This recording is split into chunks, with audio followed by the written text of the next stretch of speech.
wabaye umunsi udasanzwe kuko tumenyereye izi nyigisho zo kuzirikana igihugu zihabwa abene igihugu batandukanye, ariko uyu munsi rukaba rwaruka gusa urwaruka rwatoranijwe mu makomine yose agize igihugu cy'u Burundi, aho nyacyubahiro umukuru w'igihugu n'abamufasha bashoboye kwigisha runo rwaruka ibijyanye n'ibanga ry'igihugu, kuko nta gihugu na kimwe kitagira ibanga, kuko nk'uko ibihugu ari byinshi ku isi, igihugu kimwe cyose kikagira ibanga, n'u Burundi rero akaba ari uko nyine bimeze. Ni ukuvuga rero ibintu tudakunda kumva mu maradiyo cyangwa mu binyamakuru, ariko umubyeyi aganira n'abana biwe bakumva ukuntu bo kubaka urugo. Ivy'igihugu rero naho ni nkuko nyene, kuko murazi yuko urugo arigo umushinge w'igihugu, nkuko mubizi bikaba vyarashizwe n'imbere mu bwirizwa shingiro duheruka kwitorera mu mwaka uheze. Nuvuga rero ugwaruka nkuko mumaze imisi mukurikirana niyo koko umushinge w'igihugu, nko tuzi neza ko ugwaruka mu Burundi ibice 60% birenga bigizwe n'ugwaruka, bikaboneka rero yuko ari mu misiri imbere bazo baramutse igihugu, bakaba rero boza barabwirwa amabanga y'igihugu, ibikenewe kugira ngo igihugu gitere imbere, ibikenewe kugira ngo tubandanye akaranga k'igihugu, nkuko bavuga bati utakaranga ukabutaya akabanga maze ukaza gutorana akaranda.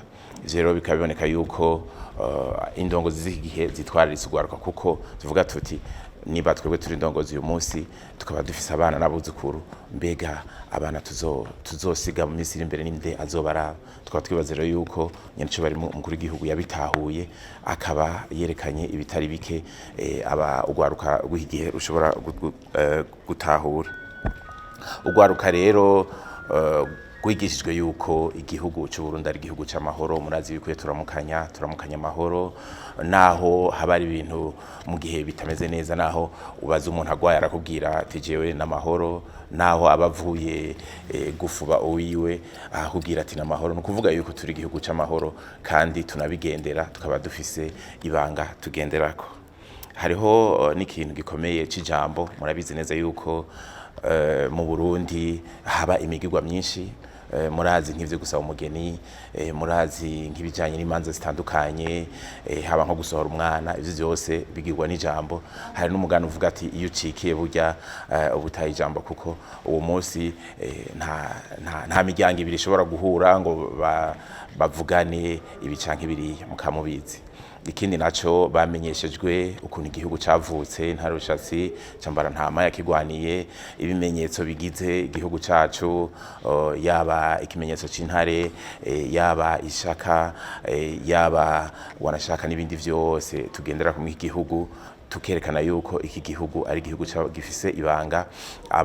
Urugwaruka rukaba rwigishijwe ibintu bimwe na bimwe, nk'ibintu vy'imiziro, imiziro tudakora muri iki gihugu. Murabizi yuko hari nk'igihe bavuga bati nk'igihe bariko baravuza impundu mu miryango, burya impundu zivugwa n'abakenyezi bamaze kwibaruka, ariko sinzi ko benshi baba babizi. Nkako ni nk'akarorero, mukamizi ko abakenyezi badashobora nko kuvuza uruhwa, naho rimwe rimwe babirengako muri iyi misi, n'ibindi.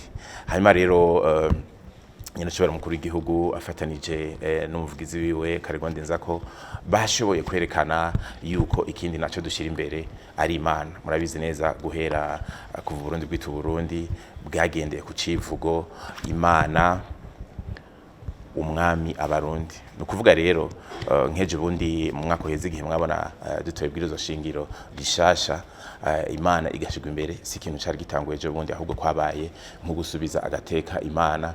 Kandi no mu gusenga kuva na kera narindi, naho kiranga ariwe yayobora amasengesho, murazi neza yuko abakoroni nta bintu bishasha baje kutwigisha mu vyerekeranye n'imiziro.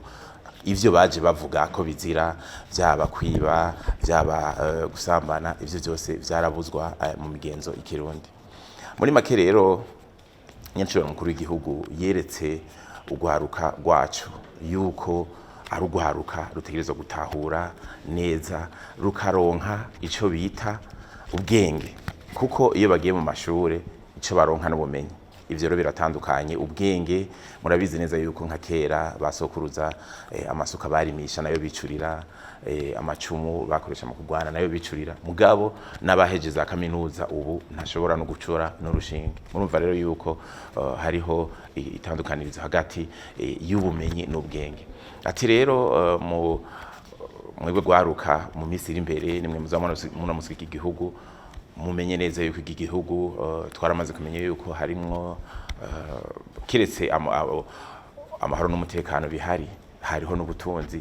Nimwe rero muzogera ukuntu mufatika igihugu mukagihindura kikamera neza, kikabandanya gifise itekane camanye kuva kera. Kuvyerekeranye n'ivyo abakoroni bagiye barazana nka hamwe igihugu, vyaba ivyo kuducamwa amoko, vyaba ivyo kuzana hariho vyinshi twagiye turamenya nk'ivyitwa amacharte d'imperialisme, arivyo bita neocolonialisme, no kuvuga ubukoroni bukibandanya naho abazungu bitwa ngo baragiye, burya naho bagiye barafise abaserukira ngaha canke baracafise yandi mategeko agenda arakora, cane ugasanga akorera mu gwaruko, kuko iyo umaze gufata ugwaruka rugize ibice 60% bw'igihugu uca usanga umaze kubahenda ukabahendahendesha utuntu ya amafaranga canke amashirahamwe bashiramwo, ico gihe igihugu kibagiye gusambuka. Iyo biravye urabona ko ugwaruka rwari ruhari rwabifashe nkama nashaka kubimusa kandi yuko uyu mwaka haje ugwaruka rutarwigere ruzana nimwe muri zimwe nyigisho, bikaba rero bibaye ubugira kane igihuriro kaminuza riba, tukaba twumvise numwe mugwaruka gwashoboye gukurikiriza inyigisho mu 2016 bigitangura, aho yavuze ati jewe ibintu nashoboye kuhigira vyaranyubatse na rugwaruka, naragerageje gutera imbere ndakora. Ati uyu munsi nkabandi nyamabanga ntagayizwa mu bushikiranganje bw'ugwaruka nyene. Ati rero mu vy'ukuri iyo umaze gukurikirana bene izi nyigisho urahakura ibintu bikomeye nk'abaje gukora mu mashira hamwe canke abashobora guhanuza indongozi z'igihugu, kuko burya indongozi ziba zihari kugira ngo nazo nyene zumvirizwe zihanurwe. Ati turibaza yuko mu minsi imbere bizogenda neza. Ati rero gwaruka nshobora mukuru igihugu yarangije ababwira ati muzomenye ikintu bita kwimanganya, mumenye yuko umara guhemuka ibigori bikeya, ukamenya yuko ataguta akaranga ngo ugende kuvuga aho uciye hose ngo urashonje. Burya imirima yerera umwaka canke inkono iribwa ari ukwihiye.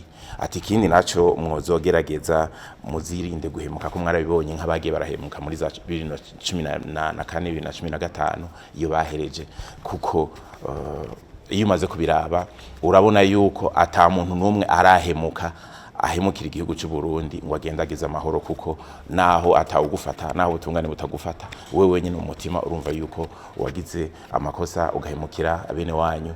Ati muzogire nk'abasokuruza bagwana bakagwanira iteka ry'igihugu, bagwanira nabuzukuruza aritwe twebwe uyu munsi.